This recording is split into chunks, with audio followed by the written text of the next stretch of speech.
for the growth of this country. This is a technocrat.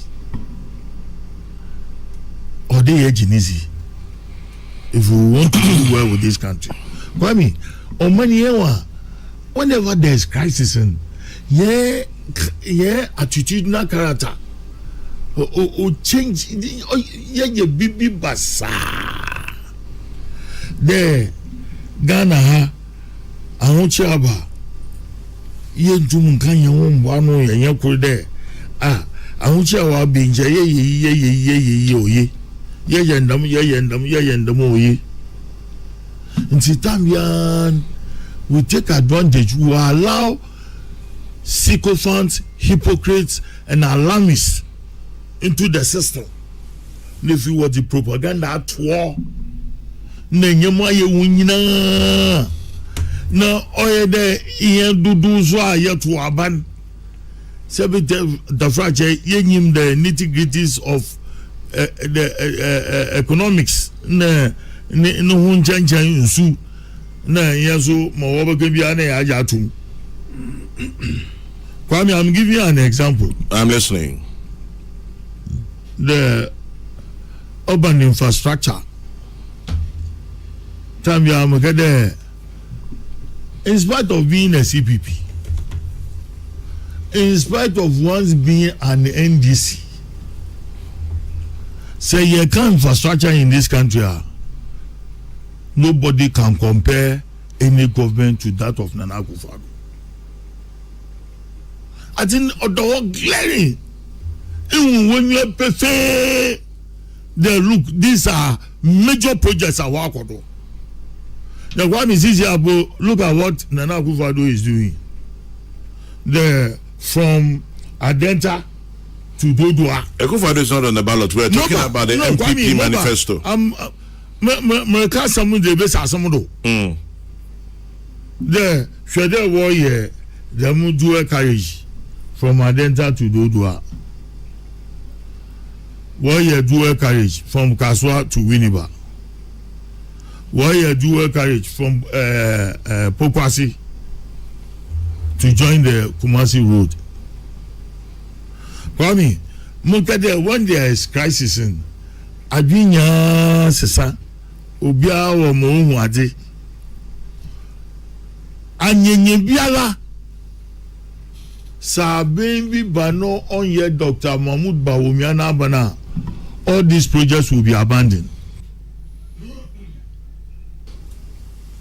Into no America there say yenya Dr. Mahmoud Bawumia no di such a manifesto and me say onye propaganda manifesto onye political manifesto or a technical manifesto or about to as a technocrat which is there what you obey it be a could be so won't be your governance system. Why then?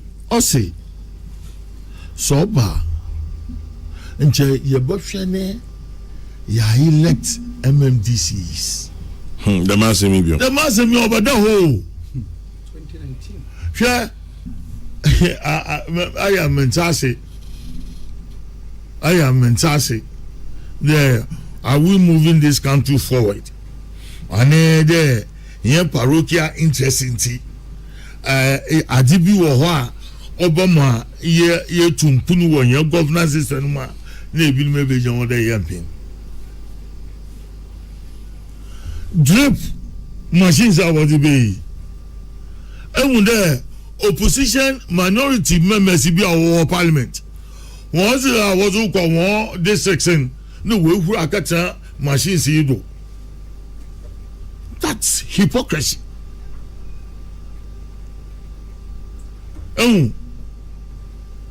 Hypocrisy in our governance system. Say I will say ye G2 no what to aba wo yi MMDCs no wuzi boma njano yemo ama wuso kacha da machine do no what to call with this sector butu mabusi but abana esido 1 year Abana got machines are over to Mabwa were various district rural areas. Those machines are for rural at the feeder roads. That's all. Yambia, one farm parliament. He will go, yes, can you we need to improve our governance system. I think we yeah, as a crucial, national organizer, big nose party father. Yeah, national organizer. Tomorrow. Yeah, general secretary is not why you're running meeting. Now put a general secretary. No, general secretary. No way. No, I'm a coordinator. President Kufuor at the patron. Now Obi Amwe. Oh yeah, national chairman. Allotey Cospa.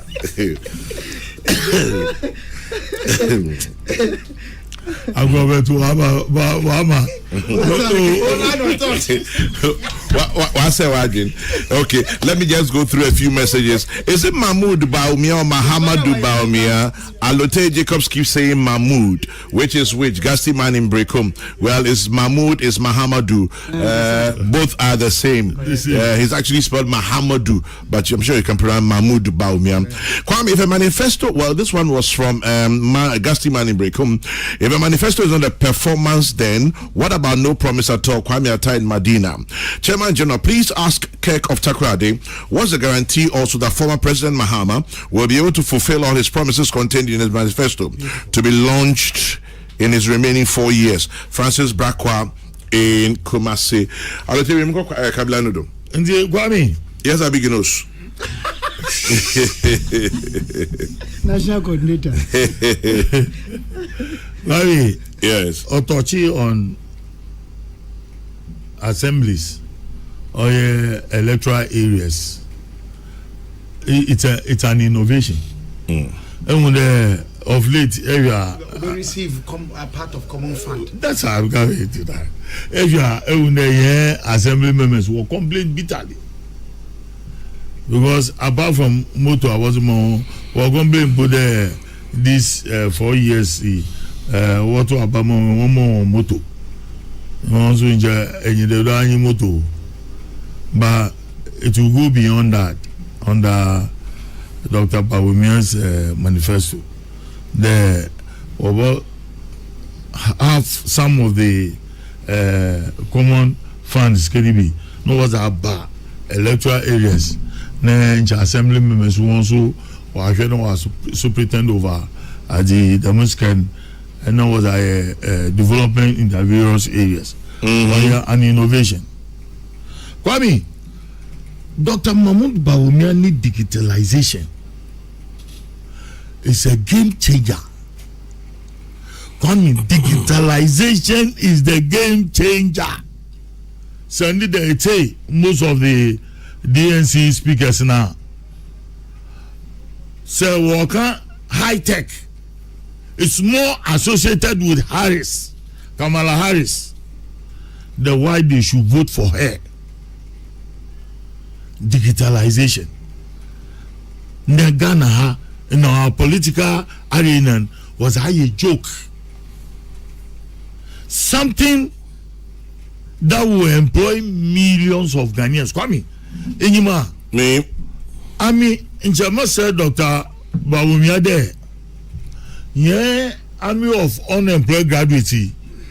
One more share the dynamics of the stock market, and then the stock exchange, and then the money market. Kwame, Bibi wa America, this cryptocurrency. Anymore, various banks in America will employ youth. One more ska, na also what are you more on the stock market? Kwame, what you in such a way? Mommy say Bloomberg. What you in such a way there? So we are interest one man you to find those graduates now who are employed 1 year the million, 80%, 70% of the profit. No one's worth and can. Kwame, there are a lot of Ghanaians, as is Arab businessmen who one more in Ghanaians, Nigerians, one more South Africans, one mental away school. One programs in geared towards the financial marketing. One more scam warrior the make me more within your faso. And see, Kwame, it will be good, really good, if Dr. Bawumia creates a digital hub in this country. You recruit a lot of our unemployed graduates in all sphere. Over to Mwaye Ejuma Audium for Super Brown one. No one wants to invest in other fields. Because Sisala Aban over to my employee in buy him. Here graduates are here produce one or graduate from the tertiary institutions are Obia Nyanja Aban Ejumado. And that is the problem we are having. And that is the mindset that Dr. Mahmoud Bawumia wants to change. But politics, propaganda, platform do MPs and party executives fighting for their leader to be elected as president. Charlie, Buayeno, Yeyuma, our Boko police, our Boko soldier, our Boko them. Police in a soldier, why ma? Police in a soldier, why ma? The CCR, yet Kwame, a pay some small research. A boom there, all unemployed graduates in one on one, Obia Pedoko Security Service. In your was soldier, mama, in your policeman, oh, I'm going your fire service, I'm here. Fire service for any knowing the situation that we are living in now. Some of them are even employed though. Kwame, yeah, must say Ghana for.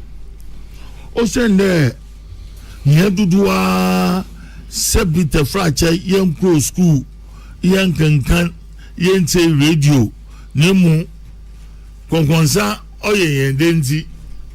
Then there are some who's in a peaceful worker then. Say in banning support Abana, no was our Obaka, ma also Ajatu. Iran me, Ghana baby, you doing all the years I'm going to you. Sidama Kamala Harris came, Sidama Obama came, Sidama Hillary Clinton came. We are not going back. To them, allotey Jacob Saka. We are moving forward. Intimate from John, I'm coming in. Masumu move forward. Now, Chairman General Dr. Bawumia is now speaking and making promises like an opposition leader. Meanwhile, he's in power. If he has something new to offer, he would have delivered it long ago. So he should do it now. Kwame, respectfully, that position is uninformed. Well, it is still somebody's opinion. So we will just respect his position. Yes, he's allowed to make his opinion. Oh, Kwame. Yes, he's allowed. Kwame, I took time to listen to Bawumia and the MPP. It was boring and uninspiring. To borrow the words from Honorable Mustafa Mahamid, we need to rescue this country. Wallahi, nothing was said about the health sector and cocoa sector. Bobo killing Bema camp, no violence here. You see, I've edited the rest of your message. Just go straight to the point, and let's leave it like that. Why? Upe violence do. Okay. Musa Abatwa and Aswa say, Kwame Duncan, Your attempt to sway the public perception regarding Bawumia's promises won't succeed. The fact remains that he is in government right now. He should start implementing the policies. Unless, of course, you're suggesting there's a conflict between him and President Akufo-Addo. And it's from Musa Abattoir in Aswase, who says that one. 4 years in opposition, and up to now, you can't even bring out your manifesto. What is a warranty that you can perform good within 4 years? Mahama is already a failure. Godwin of La Paz. And then I'm tired of voting for the NDC and MPP. See the way they've chopped our money. My hometown, Adansi Kojon Kwanta, needs toilet facilities. Nobody cares, including our MP Katie Hammond. Romeo in Circle. Okay, I leave it there. Right. Kwame? Maybe we'll shoot to grab or you. Mpocho. Oh, now why me as a man again? Oh, not shoot him. You used to be penal. Yeah, let me say. Brakuma, Mr. Medase. Komo aye die no efa manifesto Dr. Mahmoud Bawumia die animu edi maye eye amanyuku party a wo modi tu dwa se nipa wo muta na chi ama otu franka ama wo mo no se nyame ya adom na nkunimba ema obeye mampanima omamu Ghana ni nyina nsusuye ne adwenkyera wo mo de beye adwuma ana ono de beye adwuma wo ne cabinet mu anase na mamu mu eno no chama jena me kan se wi ana me kan so se ya ne aye di sankomo yi ubetuma ka se ye akuo be se miensa wo mo a ye behu bone e wo mu nko a wo mo behu papa e wo mu nko a ena ya me kan ho no bi ye behu papa e wo mu ene e bi asinto e wo mu na ya yehu papa ni sinto ewom no kra no yemu ubetuma che emu mienu ye ka ye wo mo ebeka papa no kese abre sinto na se ene ho mo soso a ebe ma sinto no so kese a chen papa ewom no chama general kwa bonfe me ka wo mo a ye pese yehu papa ewom no kese edodo if you say niam kakra masua eni suahunu kakra nyame dia ama mafamu wiase mu ha ewa amanyosemu adisuamu ene omachichirimu no de minim ne se chama general yensom eni nipa na da ne da opre ko papa nyame su hira papa yeso ema omadi ye ema omanfo di enipa de di kan amekan ye chama general and I'm seriously concentrating on constitutionally elected governments.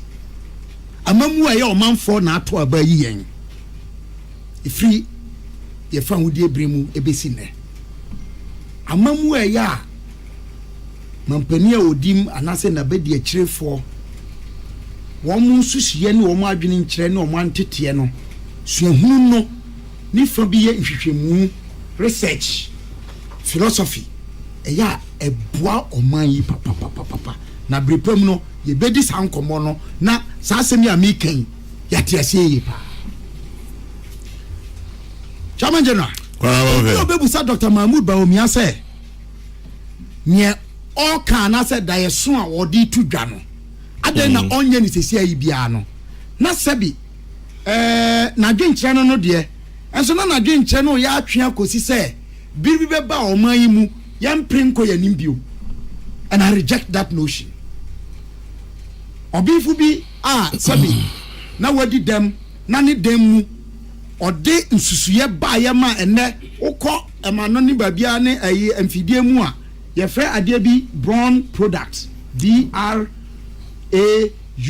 brown nipa na ode ba ye frɛ no Ralph Brown kwame Ralph Brown ka say do say to think that in fact this is how you put it, let me quote him properly. I say there is no greater sin than to think that self-improvement had a finish line.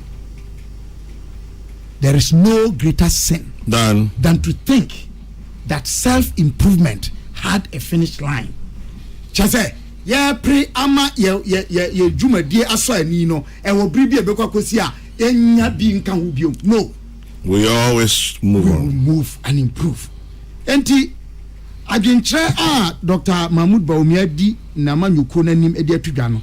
Chama general wohwɛ mu a eye niema miensa na ogina so de edi kan ba bia omutwa mfoni se de osi hu Ghana fa ye ebe fa Ghana 2017 January 7 under the leadership of Mampani Nana Adudankwa Akufo-Addo.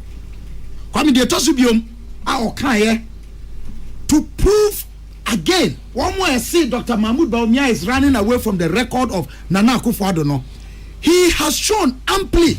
Unfortunately for me, me fa ne vision statement on my year January 7 February 7 2024 no. Any ne highlights of the manifesto or the two no. Chamajana or demonstrate say Mampani Nana Adudankwa Akufo-Addo aye adwuma. Na adwuma no ye no obobo biso akekabi enti or defend the record of Nana Akufo-Addo. Come, this is not to suggest that Nana Akufo-Addo amamuo. The oye nyina ye de eso me mani. And I say Kwame so wani. And I said they open no. Minya ya sabi ebi anka nsecheremu ye friend no reshuffle ni adi. Ebi anka Mampani osi ye no no. Enya sa na nkoye no. But that's why he's Nana Adudankwa Akufo-Addo and I am Kwame Bonfe Junior. Minya pani minister Danka. Oka say okana sam se do si ehu no fa e bia ya dwene no kra be kwa kogina benkro mu o enso se de ebesi aka no no ye be ka no nsonsonie be bam enti yante enwa se ye nipa die e yobuo ni die e na se de man ho se ye chichiri man na Kwame ensamo a oka ye Peace FM a oja wom e na me de me pese me de ka no Kwame wo hwe development mu a ana say what in development thinking as a development researcher. There were the soft issues and the hard issues of development. Nana Adudankwa Akufo-Addo or qualified to have attended to both. Kwame permanently Dagbon crisis and a perennial has been solved. How? Mampani Dada John Ajekum Kufuor Papa Michawa no pay. Anamo o 2 years say man hemfu eni animu amayan so asemo ana to man ani no. Ye just happen to ho for a long time until the last year or so of President Mahama. Here Kwame, I'm acknowledging President Mahama. And Namiadum Nana Adudankwa Akufo-Addo bae. Enyumu ane ya ye. It true the Mampani Kufuor shas ye no. Oba dia hodi be shemu ama ne ye boda gbondi a eye nkanyan eye ahokeka ama obi biara o Ghana ha ni titru ye ne a ye wo chefa bi e watifi e do mantemo Kwame de to so bio say ye ma ye fa hudie ye beti ase na anya nkran ko ada bia akogwa ogwa apartment and lodging ye nya ho fa so kakra akọ Kumase akọ Tamale akọ Koforidua ena akọ ho chamajena minim sa semi se na bia sipenya Mampani dada sorry Mampani otisese yi Nana Adudankwa Akufo-Addo ena ne penso ye hu sadi chamajena Diom Independence Day celebration. Yeah, make Independence Day celebration. You found who dey say you bet him honka. And the economic factors are ediba. Mia Motley, the Prime Minister for Trinidad and Tobago, Oba Cape Coast. Asama show obedi and say, ye Mampani Nana Adudankwa Akufo-Addo eye nkranhye ema wonu mo a womu abibremu abakosem a womu wo amanone e wo wiase amanyina. The Tosubium eye Chairman General global leadership in the management of COVID-19. COVID-19. Kwame Ghana, ye the Ghana cha UK Prime Minister Sabre Boris Johnson oteso ye the new Canada pa. Enti ye nwana. Emma Nana Adudankwa Akufo-Addo asem bi okaye, it became a globally accepted statement that we know how to bring back the economy. What we do not know how to bring back is lives, human lives. And indeed, the whole world, there's some recognition said there's a renaissance. Of course, it could have been better if government had been more accountable and more responsible. Ghana is not exempt. And I up to date, me da soka say nyama ye expenditure no dey ho accountability no na nke betuma ye ye a chance dey city no. Na chama jana biom eye ade a ye frɛ no free SHS. Before me kokra no, mama can the creation of 6 new regions. Umpo me say I was supposed to it. Kwame, okay. Did they obey you? Aha, me go look in Tampo, manodrum. Do you know why? Why? My people wanted it. For the first time, Papa JJ Bonfer came to me and said, Madafo, Otina Kaka say we opposed to it yet. Wabahano, Yedi, 1 year, and I mean, na Koro sell it. Me Papa, or Ninyokuma. No, or Abba around. Or said, Ibra, on your comb keke, he must go on radio and support the kitchen. And I'm so, let's reach a balance. To do this, you hear the numbers. I would rather go and canvass for people to come out and vote so that we'll get the threshold. Those new regions are creating, Kwame. In a way, Abuama, people are feeling governance at a closer level. Because I know Blue East, or Northeast, or Western North, or Savannah. And I was also Oti region. And if you be can send me and say radio TV so say I'm say Western North in for say nurse so mu continue to draw any don't share to draw and say no more kotakrade secondly and so at least one more kasa one momentum one more call na do onye hwe Ghana tamanja de to subio me can say the video yeah say free SHS na me boss so amanye education obi a and if I free SHS no na me di wie wo ho na fe ma conclude on nivision no. I think say obia wote adisuase bia behunu say ade a ehu hia pa Kwame enya adisua da roma sebi ena nka meka kintampo a Kwame enya nka mi hu o enka nya ya me ni wuye enia ya wa fami enya abusua ye boy ebia na nka maso nkehia ya sure so say emfaso de bebre aba me bremu at least from your relationship education. And there are many people who testify. Many opinion Dr. Asribo Kweku oko opusko ya me ko prempe e jane edidi ai efrese asresen kakra na me odom ya yebi am ya produce enema bebre enti sabi enese free SHS adawroma yeyi iniquities bonne sua na ema ebinum ntimi nkosuku enum pempenso bia na esese omuduru no ade a eso ani esese ye bo mampani dada mampani akofo ado ye bo na baso na tamaje na unma de nti ameka saseni unim say ye kasa free SHS wi ho ama edu state bi se na nkanya akokoduru mampani wa enka oja mu including some of his own ministers. In fact, let me not say some of his ministers. His minister for minister for finance felt that free SHS no esesenke ye mu chichemu na uko ye chichemu why na uko chichemu tamaje na Dr. Mahmoud Bawumia ama ye hu ono ni vision na ni vision no abasoba amede bo no ne say wabobo ensem na poso a me fi say odidi nanim pa implementation na ebeboa ni titru eye ne concern for the vulnerable and persons with disability. Tamaje na woni say nyame adom 17th September your program no disability conversations nyame pa ebeba so ewo Accra Metropolitan Assembly wo conference ho omai bia oma nani ku eye adem die ho any one mo a wo follow out of your friend saying wo metimi ye adwuma den ni ade no eye oman a abakosem any phantom awodo edi adanse say sebi eye aninkanko ewo ekonani ba de to subio ya mamre o say ye hu bibi na o kan sem bia me fi say ye research ene ma na hu ye the Constitutional Review Commissioner here Emeritus Professor Fiajodano no Miami Nepani Professor Raymond Atuguba na executive secretary. Omo tro say the entia na hu hia ade amampani dada wanya ni ba bi ko atamels eyeye. Chairman General any say yamamra we no wo hwe ni timpo no a kwan bi so na esechema bia ba mu de but na ni timpo pa ne say ebema yetumi consolidate democracy. Yetumi ayesade no. And necessary move from democratic consolidation to an economic development document.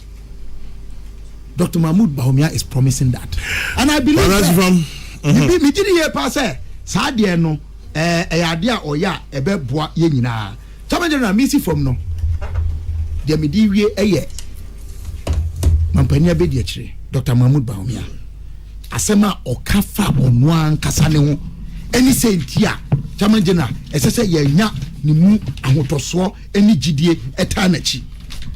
He played his trump card. Not Donald Trump. No. The key adintia ono sabi. Eye di na chi a ebeye ye. Chairman General. Karaoke. Or say ono.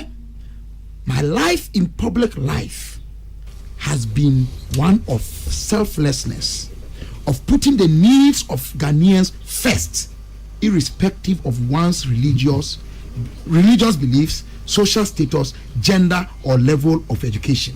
Kwame, here's the emphasis. I have never asked once what is in it for me. For me. Kwame, it's in there. Dr. Martin Luther King Jr. can say life's most important and persistently urgent question is, what are you doing for others? Dr. Bawumia has said that. Kwame, I believe that not for himself. What is the need for others? That is life's most important and persistently urgent question. James said, let me move on forward. I think quick one, Kabila. Excellency Mia Motley, Mr. Wanone Fumi, also a Prime Minister for Barbados. Anofumbrajo. Mia Motley is the Prime Minister for Barbados, not Trinidad and Tobago. Make we be a trim Adrian Basso. 80 million Malcolm our trim Adrian Basso. Malcolm, yeah, that's it, and paying. And something Kwame Yamichesman can just Obobo regions through a finidianum. I have a region. I go swear capital. Almost no money brepa. I have home boy. Hey, Papa. No, I have boys. What's the Sunday? What's already meet the press? Yeah. Papa B. It's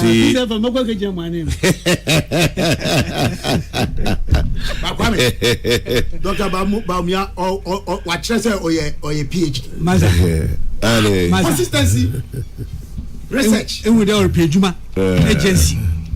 Serious. Anyway, so answer about Dr. Shibo Kwekusono.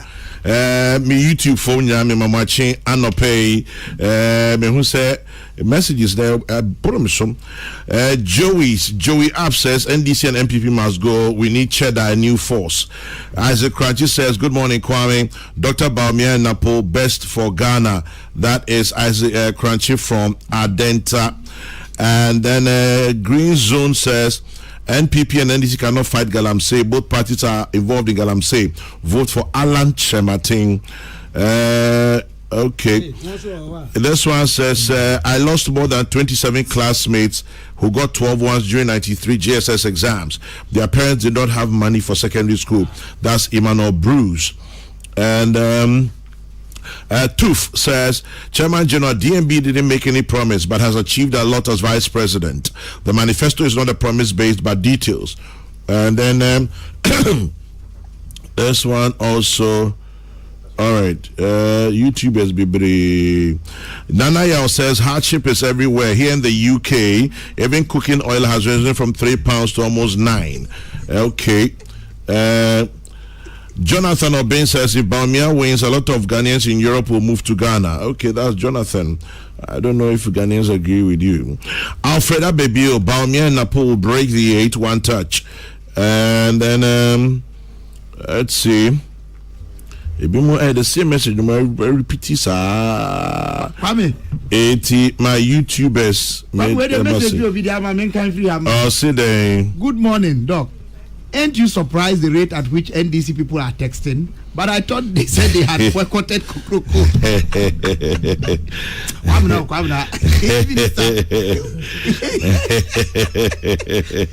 You provoked them to listen.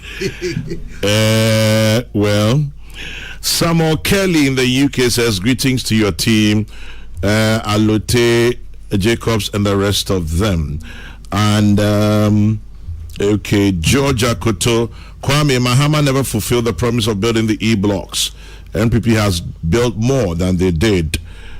All right, Moses Samuako, Ghanaians should not make the mistake we did in 2008 again.